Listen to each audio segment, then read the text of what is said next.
done.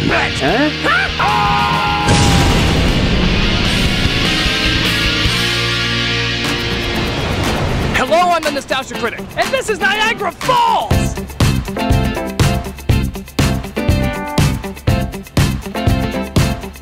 I'm at one of the largest waterfalls in the world, and to celebrate, I'm gonna let you, yes you, the people, decide what I'm gonna review next here at Niagara Falls. So how about it, everyone? You have me here at Niagara Falls. What would you like me to review? The third animated Titanic movie! The third animated Titanic movie! Really? Because I could have sworn you were gonna choose the Marilyn Monroe movie, Niagara.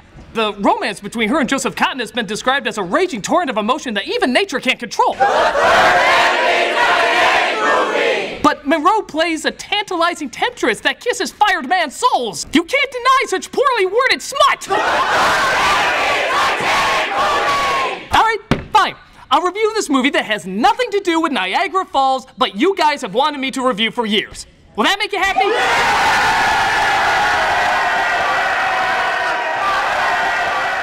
But what about the script? It doesn't matter. The people made up their minds. Well, I wanted to play Marilyn. Oh, come on. It's a Nostalgia Critic review. You know Malcolm would get the part. But what about the guest stars? We're just gonna have to can them too. Show's canceled. Well, I know a gaggle of hookers soon to have my name on them.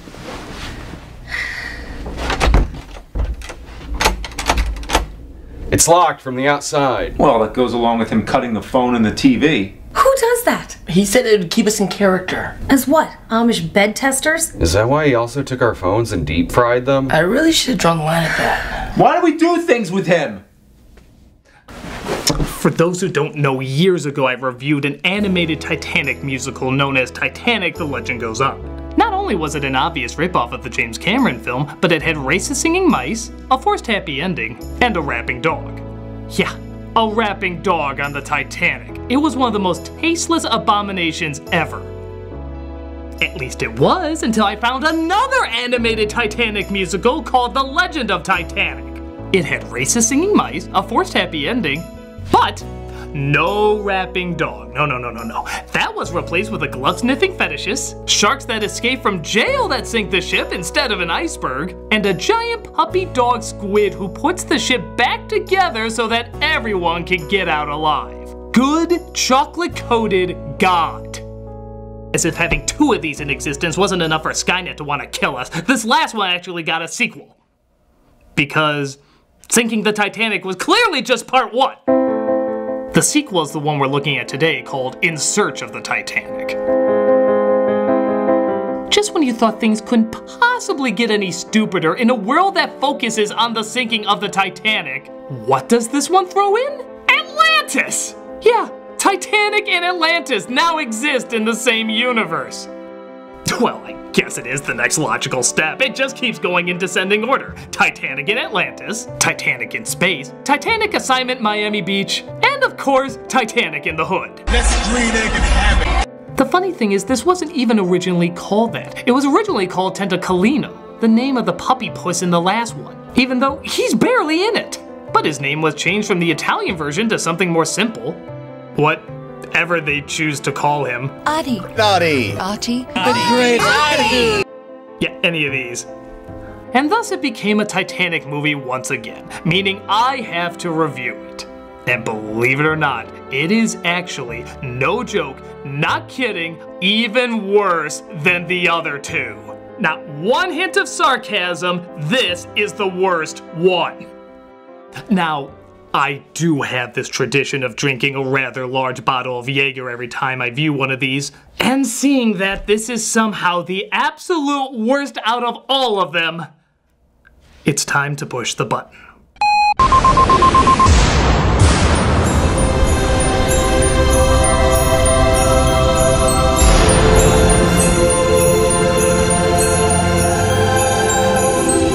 I know where I'm vacationing this week. Let us begin. We start with a recap of the last film, and if you think you know the story of the Titanic and don't need a recap, you clearly haven't seen it from writers whose everyday dinner looks like this. It was called The Rip-Off of Dreams, and it really was. It says the film takes place 3 years after the Titanic sunk, where apparently there's been quite the technology boom in those short years. I guess the 2001 aliens are dropping monoliths on marine biologists. But it looks like they only got half the enlightenment because the only people going down to search for the Titanic are 2 of the passengers and their dog from the first one. Are they really qualified? Just because they were on the Titanic doesn't mean they can find the damn thing. Hey, I know where Amelia Earhart is because I watched an episode of Star Trek she was on. Millions in research funds, please. I guarantee you, though, they're gonna see stranger things in this yellow submarine than the Beatles ever did. Starting with their dog, who can talk to them now. It seems to me there are a lot of nasty-looking sharks out there. Oh, it must be those magic moonbeams in the last film that came from a woman's tears that, you know, life is too precious, it's not worth the time. And don't forget about the little mice friends from the last one, who are just as afraid of the sharks watching them as the dog is. We're at sea. This is their home. Honestly, there really isn't anything to worry about. Sharks, indeed. They're worse than cats. Even cats eat mice. We lose thousands of lives to your house pets every day. It's funny, it's funny. Cut to immediate style change. Christ, is Lara Croft swimming through here? As we're showing. Yo, yo, yo, look at my teeth. They're so sharp and white and neat. Why do these movies need rap songs? I just don't see the connection. Was the rap song in the other film such a worldwide phenomenon that the movie said, hey, we can make it whiter? Yeah, there's no one cooler than me. I'm a great big genius that lives in the sea. Ooh, man, you better look out. There's gonna be a rap battle between this and the Polar Express chefs who sing the hot chocolate song. Oh, you, there's no one meaner than you. Oh, you, there's no one meaner than you. What the hell are they even saying? It's so gargled that I think we're just supposed to interpret our own lyrics. Oh, you, there's no one meaner than you. Oh, you, there's no one meaner than you. So the head of the sharks is told about the Simpson testicle and he tells his minions to attack it. Why? His detailed reasoning will send shivers down your spine. Are you sure it's yellow? I hate that color. I can't stand yellow. Macbeth had the inner duality of acquiring power while holding on to his humanity. Ahab demonstrated how revenge can destroy others as well as yourself. This character hates yellow. If that brilliantly established motivation doesn't give you goosebumps, I weep for you. So he orders the sharks to start sinking their teeth into it. What's happening? Calm down, Smile. Relax. It must have been an underwater current. It couldn't be those things I said wouldn't attack us attacking. Let's make another joke about cats. Let's cut the cables. They chew on the cable so discreetly that they don't make any sound effects. Must be on silent running. As they're tossed around inside. Try to stay calm. Yeah, because it worked so well before. What was your advice on the Titanic? Read a book? The cable is cut, but the sharks don't want to finish them off just yet. The reason? Right now, I have to go and brush my teeth. A lot of people underestimate the importance of shark dental hygiene. But in a bizarre twist, the sharks are also in cahoots with the bad guy from the first film, as they communicate via jellyfish telegram. Okay. Jeffrey, now this is important. I want our mini submarines to be in a permanent state of alert. Jesus, how many submarines did they have back then? If your evil plans to get rich, I'd say mission already accomplished. Our Muppet tentacle porn comes across the sinking sub, but can't pull it out even though he was originally strong enough to put the Titanic back together. Who can he get to help? Whoa! It begins. Yep, an army of every 80s girl toy that ever existed arrive and tell the Craptopus that they can help. Thank God they use their advanced technology of bubble in a can. Bubbles! And ride their literal seahorses to the city of Atlantis. Their dog Smile wakes up to see what's happening. Help! I'm dead! Keep calm, you're all safe. No, I'm dead. And you're taking me to doggy hell. Wow, thanks for putting that idea into kids' heads. Did your puppy ever bite you? He could go here. They take them to Dr. Calamity Jane as our heroes discover that Atlantis is kinda like a creepy comfort inn, except somehow even more hostile. Go and get things ready, immediately. Get what ready? Calm down. Me? Yes. To be able to... Wow, what an asshole! Talk out of line again, and I will smite down upon thee with great vengeance and furious anger. You will know my name is the Lord. You have to drink the elixir before you visit the city. Of course. Keep calm. If they wanted to harm us, Stop they saying wouldn't keep have saved us. calm! This elixir is such a Have you noticed all the bullshit it got you in? Look, Shark, keep calm. We're gonna drown. Keep calm. Drink this incredibly suspicious shit. This elixir is such a pretty color. The skull and crossbones are especially adorable.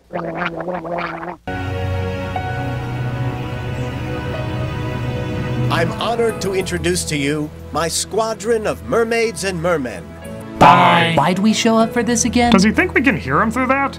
We must go. It's getting late. The mall closes half past kidnap o'clock. How do you like it? It's like a dream. No, dreams make sense compared to this. They then take him to a room full of toys who have the ability to speak and achieve conscious thought. How is this possible? Everything lives, moves, and thinks, even if it seems impossible at times. Oh, that explains that. How about a creepy song number? Here is a surprise. You can thank your lucky stars that have saved your lives. I don't like this guy's voice. He sounds like the Crypt Keeper if he was choking on Gollum. I will say without mistake, Atlantis is the only place where you always stay awake. This is the last thing we'll see before we die. It's fun and games. But you know what this song really needs? Here in Atlantis. Rave music. The water is fresh, you can swim around at the fish hotel. It's a real cool sound. Coming to my shelter doesn't cost her a dime. Every single day, it's always party time. This review is writing itself. I'm not even kidding. Look, this review is literally writing itself. This is so terrifyingly batshit insane that you can actually hear someone off-screen declare, "This is scary." I'm not even kidding. Listen closely. Do you hear that? I swear she said this is scary. Yes, it is, poor soul. I think we know who the real survivors involving the Titanic should be. But the musical counselor lets some uncomfortable news slip. Up there, you can't go back. Oh, I'm sorry. I was supposed to tell you that after the chloroform sprinklers went off. Holy Christ, I need a drink. Hey, who drank my Jaeger Planet? Tonight, we are young. So let's set the world on fire. We can go higher, higher than the sun. There's the sun.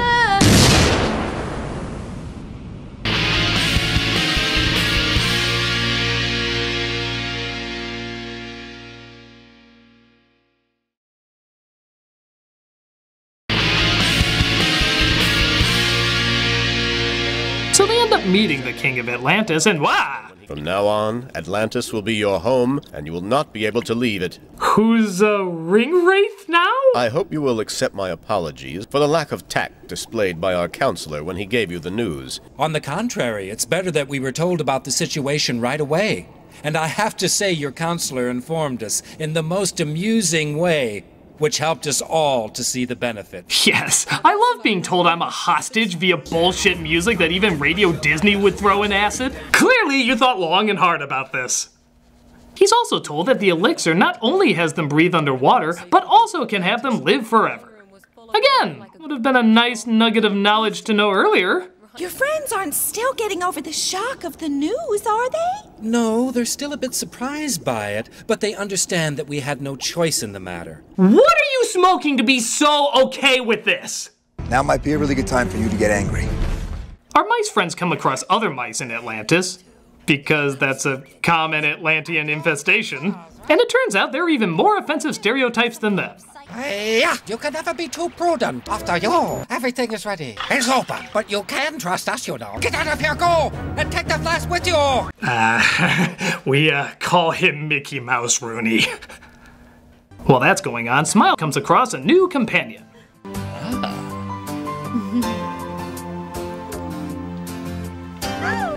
Whoa, whoa, whoa, slow down. We haven't even sniffed each other's asses yet.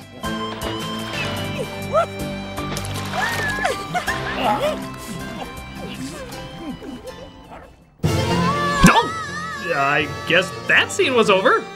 This movie has the smooth transition of a slap to your balls. Who are these? The chief did say that all the rats should be present, you idiot. You're so stupid, I bet you'd appear in the same background in a jump cut.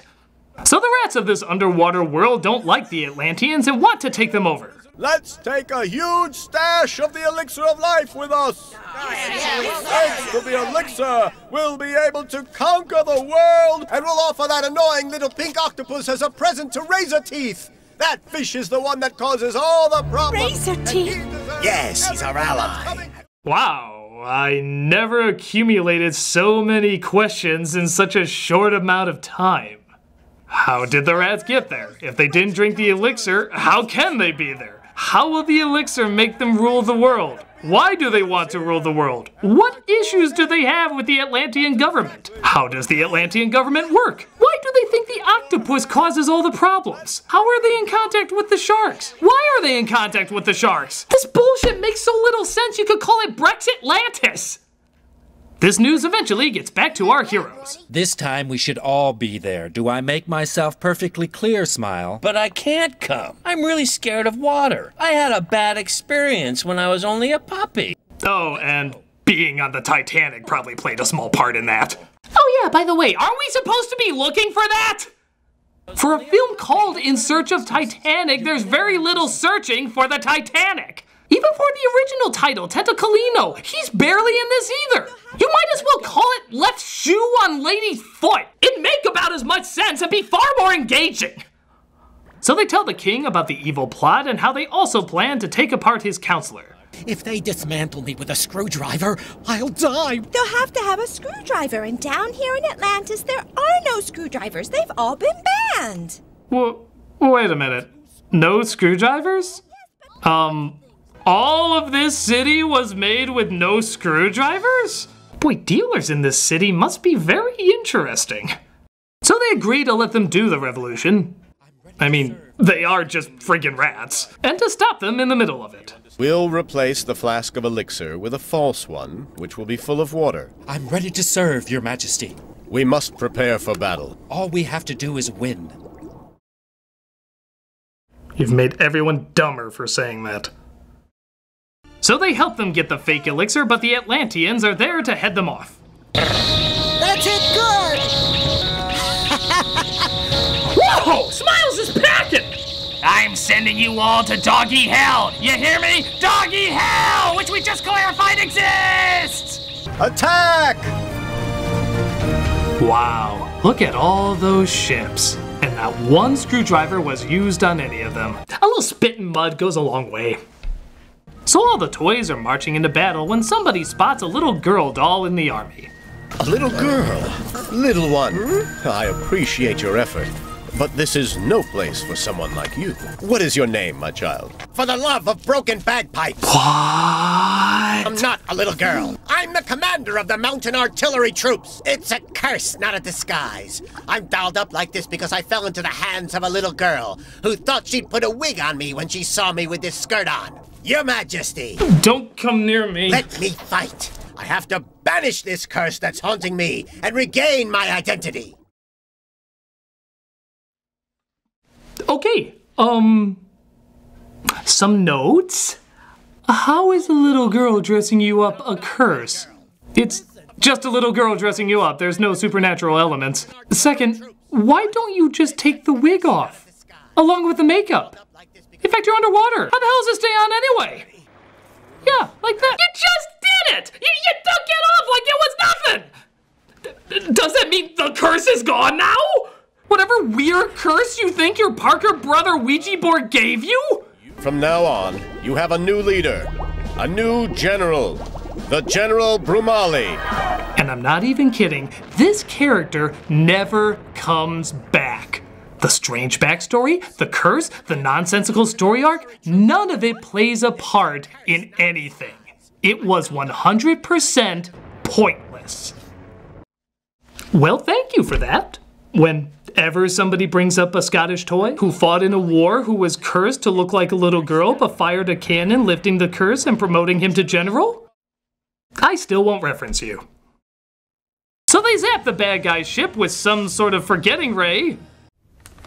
Okay. And the bad guy totally forgets his plans. Or if he ever had any at all. Yeah, what was his scheme?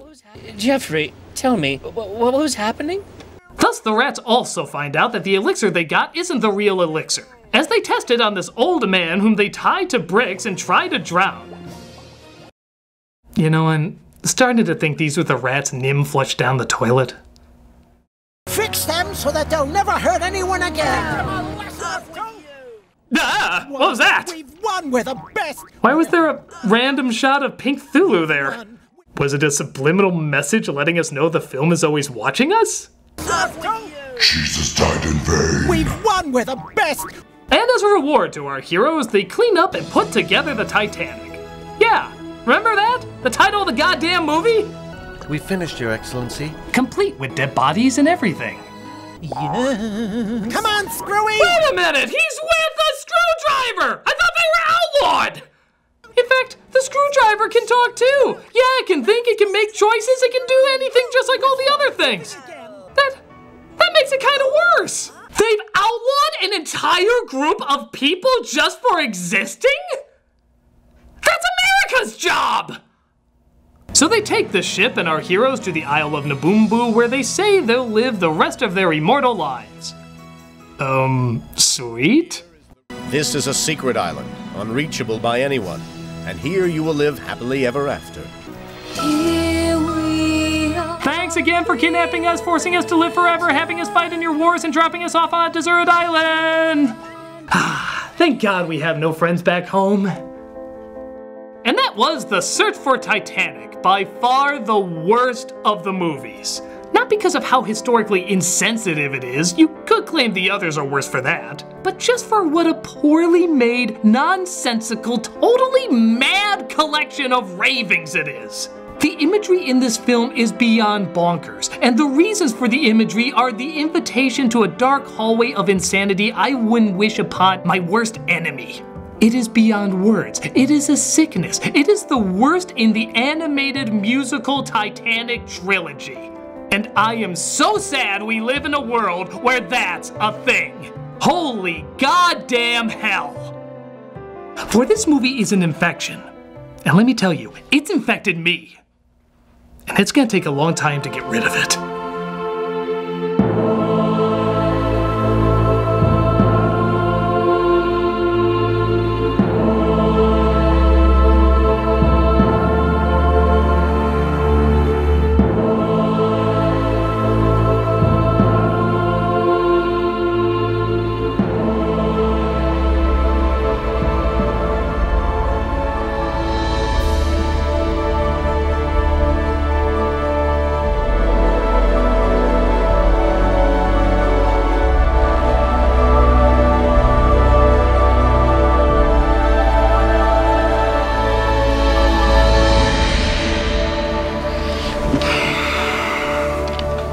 Hello, I'm the Nostalgia Critic, and I will survive.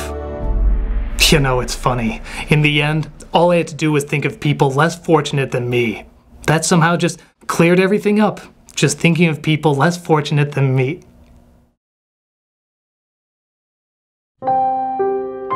It's not that I'm ashamed of the name Cricket Lee. I thought it'd be a show about a cartoon insect who studies Kung Fu, and now it's never gonna happen. Don't say that.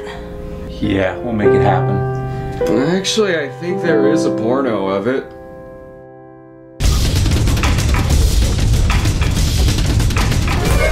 Did you guys have a good rest? That's fantastic. What are you still doing here? Get out there and see the sights. If you could sign these forms just saying that you won't sue me for any felonies I may or may not have committed, that'd be phenomenal. So yeah, go out there, see Niagara. It's Niagara, guys. It's so great. Get out there, you bunch of knuckleheads.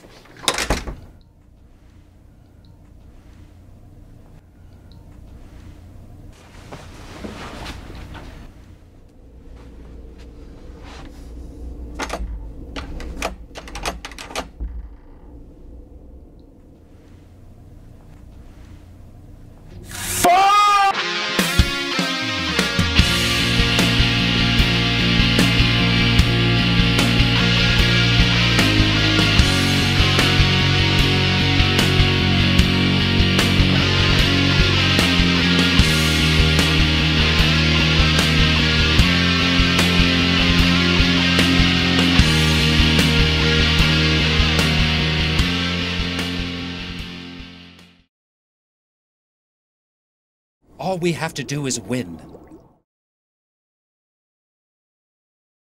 Coming next week, does PG mean anything anymore? Come on guys, you need parental guidance for this? But you can see it now under Vessel's ad-free early access. Just $3 a month to see tons of people's videos early, as well as a bunch of other extra features. Check it out and get the early scoop.